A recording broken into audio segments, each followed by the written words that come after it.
In today's video, I'm going to teach you how to use Smartsheet for beginners. We'll walk through creating a simple grid from scratch, so by the end you'll know how to set up a basic sheet, add tasks, and get your columns working the way you want.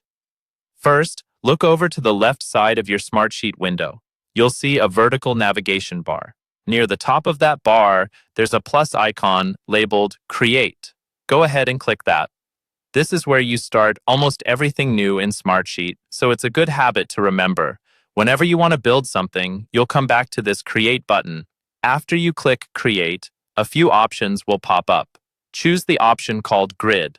A grid is the most basic and flexible type of sheet in Smartsheet. It looks and behaves a lot like a spreadsheet, which makes it perfect for beginners and for general task tracking. Once you select Grid, Smartsheet will prompt you to name your sheet. Give it a clear, descriptive name so you can easily find it later. For example, something like Marketing Task List or Project Roadmap. Naming it well now saves confusion when you have multiple sheets in your workspace. When your new grid opens, you'll see a table with several columns.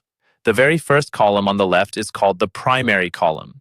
This column is special because it's usually used for the main item or description in each row. In a task list, that usually means the task name. Click into the first few cells of the primary column and start typing your tasks, one per row. Think of each row as a single to-do item or piece of work you want to track. Next, let's make your other columns more useful by setting their types. For example, you might have columns for due dates, status, or assigned to. To adjust a column, move your mouse to the top of that column and right-click the column header. From the menu that appears, choose Edit Column Properties. Here, you can set the column type. If this column will store dates, choose Date. This ensures Smartsheet treats the data correctly, lets you sort and filter by date, and supports date-based features later on.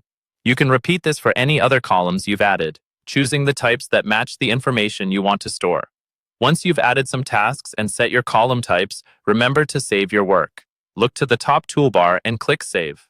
Smartsheet will store all your changes so you can come back to this sheet at any time and continue building on it.